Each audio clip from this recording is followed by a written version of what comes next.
All set to wrestle fam, my name is Jay and with this brief, let's start this video. तो यार आज काफी time बाद मैं अपनी पुरानी सीरीज वापस लेकर आया हूँ और हाँ आज की ये वीडियो हमारी व्हाट इफ सीरीज का पार्ट 4 होने वाली है जिसमें हम बात करेंगे रेसलमेनिया 32 के बारे में। आई नो आप में से कुछ लोगों को ये रेसलमेनिया याद भी नहीं होगी क्योंकि ये रेसलमेनिया मैचेस के मामले में ज्यादा कुछ खास नहीं रही थी, लेकिन मैं आपको याद दिला दूं कि ये वही रेसलमेनिया जिसमें शेन मैकमैन ने हेल इन अ सेल के टॉप से जंप किया था। हाँ अब आपको थोड़े थोड़े मैचेस याद आना शुरू हुए होंगे। Roman Reigns versus Triple H WWE championship match, the Rock and Cena का return, Hulk Hogan, Shawn Michaels, Mick Foley और स्टोन कोल्ड स्टीव ऑस्टिन का रिटर्न। हाँ तो ये वही वाली रेसलमेनिया है। खैर मैचेस के अलावा बाकी सारी चीजें इस रेसलमेनिया में बहुत ही अमेजिंग हुई थी क्योंकि एक लौती ऐसी रेसलमेनिया जिसमें 1 लाख से भी ज्यादा लोग प्रेजेंट थे। और गेस कर सकते हो ये रेसलमेनिया कहाँ हुई होगी? तो हाँ ये रेसलमेनिया वही हुई थी जहाँ ये अगले साल यानी रेसलमेनिया 38 जहाँ होने वाली है AT&T स्टेडियम इन डैलस टेक्सास में। लेकिन अगर बात करें मैचेस और स्टोरी लाइंस की तो ये रेसलमेनिया बिल्कुल रून हो गई थी क्योंकि काफी सारे WWE के ऐसे टॉप स्टार्स थे जो कि रेसलमेनिया 32 से पहले इंजर्ड हो गए थे और वो रेसलमेनिया 32 में फीचर ही नहीं हो पाए। और आज की हमारी इस वीडियो का टॉपिक भी यही है, what if WrestleMania 32 wasn't ruined by injuries. और मैं आपको 5 ऐसी चीजें बताऊंगा जो कि हो सकती थी अगर रेसलमेनिया 32 इंजरीज की वजह से रून नहीं हुई होती। उससे पहले अगर गलती से कहीं से चैनल पर आ गए तो चैनल को सब्सक्राइब कर लो यार, क्योंकि बहुत सी इंटरेस्टिंग वीडियोस ऑलरेडी चैनल पर अपलोडेड हैं और आगे तो आते ही रहने वाली हैं। एंड नाउ विदाउट वेस्टिंग ज्यादा टाइम लेट्स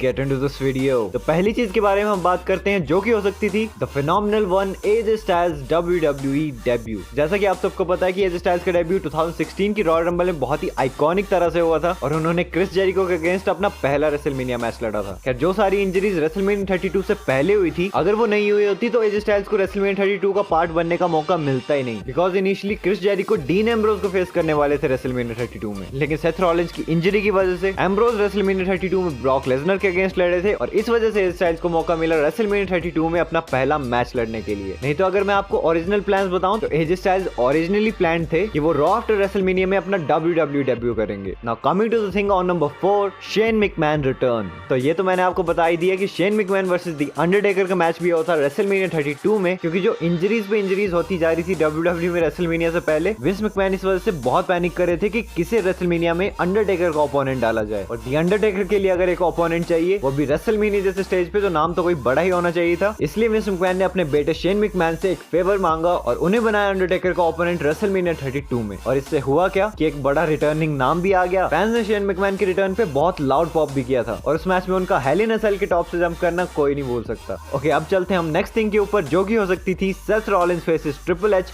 एट रेसलमेनिया 32। तो जब सेथ रॉलिंस ने 2015 में अपनी नी को ब्रेक कर लिया था तब प्लान्स ये थे कि सेथ रॉलिंस ट्रिपल एच को फेस करेंगे रेसलमेनिया 32 में। वैसे प्लान्स के अकॉर्डिंग तो ट्रिपल एच द रॉक को भी फेस करने वाले थे रेसलमेनिया 32 में, लेकिन जैसा कि आपको पता है कि द रॉक का शेड्यूल बहुत ज्यादा बिजी रहता है तो उसकी वजह से ये प्लान ड्रॉप हो गया था और Seth Rollins versus Triple H plan किया गया था रेसलमेनिया 32 के लिए। और अगर ये होता तो यार स्टोरी लाइन तो सच में बहुत अच्छी चलनी थी क्योंकि सेथ रॉलिंस अथॉरिटी का पार्ट बन गए थे और जब वो अथॉरिटी के ऊपर ही टर्न कर जाते तो जो चीज रेसलमेनिया 33 में हुई थी वो हमें 1 साल पहले देखने को मिल जाती। ओके अब चलते हैं हम नेक्स्ट थिंग के ऊपर जो कि हो सकती थी Sting wins the WrestleMania match. तो रेसलमेनिया 31 में ट्रिपल एच से हारने के बाद स्टिंग का WWE में कोई क्लियर पाथ नहीं था कि वो आगे क्या करने वाले हैं। उन्होंने नाइट ऑफ चैंपियंस 2015 में सेथ रॉलिंस को फेस किया था WWE चैंपियनशिप के लिए, लेकिन उस मैच को भी वो हार गए थे और उन्हें नेक इंजरी भी हो गई थी और अनफॉर्चुनेटली WWE में वो एक भी पेपर व्यू मैच नहीं जीत पाए। तो ट्रिपल एच से हारने के बाद स्टिंग का जो मोमेंटम था वो ब्रेक हो गया था और उसके बाद उन्हें नेक इंजरी भी हो गई। लेकिन अगर ऐसा नहीं हुआ होता तो वो रेसलमेनिया 32 में एक मैच जरूर लड़ते। हाँ अगर आप सोच रहे हो कि द अंडरटेकर के अगेंस्ट, तो नहीं, उनके अगेंस्ट तो नहीं लड़ते क्योंकि उनके मोमेंटम ब्रेक के बाद वो किसी यंग टैलेंट से ही अपना मैच लड़ते, may be Bray Wyatt, but unfortunately ये चीज तो नहीं हो पाई और रेसलमेनिया 32 में हमें स्टिंग का कोई भी मैच देखने को नहीं मिला। और अब फाइनली चलते हैं हम अपनी लास्ट थिंग के ऊपर जो कि हो सकती थी John Cena versus the Undertaker headlines WrestleMania 32। तो अब आपको क्लियर हो गया होगा मैंने उस टाइम नहीं बोला। तो शेन मैकमैन ने इसलिए WWE में अपना रिटर्न किया था क्योंकि जो ओरिजिनल ओपोनेंट था अंडरटेकर के लिए रेसलमेनिया 32 में वो इंजर हो चुका था और वो और कोई नहीं बल्कि the Cenation leader John Cena ही थे। आई नो रेसलमेनिया 34 में हमने John Cena versus the Undertaker का मैच देखा है पर वो कोई मैच था। WWE ने भले ही Seth Rollins, Randy Orton, Sting जैसे सुपरस्टार्स की इंजरीज को हैंडल कर लिया था, लेकिन फिर भी एक बहुत ही बड़ा मैच उनके लिए बच रहा था जो कि था John Cena versus the Undertaker, जो कि बहुत सारे फैंस के लिए बहुत टाइम से एक ड्रीम मैच था। बट अनफॉर्चुनेटली बाकी सारे लेजेंड्स के साथ साथ ही जॉन सीना को भी इंजरी हो गई और उन्होंने अपने शोल्डर को जनवरी के टाइम पे इंजर कर लिया था। बस ये एक ऐसी इंजरी थी जो कि बाकी सारी इंजरीज से WWE को ज्यादा इफेक्ट कर गई, क्योंकि अगर जॉन सीना इंजर नहीं हुए होते तो हमें Roman Reigns versus Triple H नहीं बल्कि the Undertaker versus John Cena देखने को मिलता रेसलमेनिया 32 के मेन इवेंट में, वो भी 1 लाख लोगों के सामने। बट अनफॉर्चुनेटली ये चीज भी रेसलमेनिया 32 में नहीं हो पाई, शायद इसीलिए रेसलमेनिया 32 अच्छे मैचेस के लिए याद नहीं की जाती। ओके तो दोस्तों ये थी वो 5 ऐसी चीजें जो कि हो सकती थी अगर रेसलमेनिया 32 इंजरीज की वजह से रून नहीं हुई होती। आई होप आपको ये वीडियो अच्छी लगी होगी। अगर अच्छी लगी तो इसे लाइक कर देना और रेसलिंग रिलेटेड ऐसी बहुत सारी इंटरेस्टिंग वीडियोस के लिए चैनल को कर लो सब्सक्राइब और जुड़ जाओ रेसल फैमिली में। Until next time, this is जय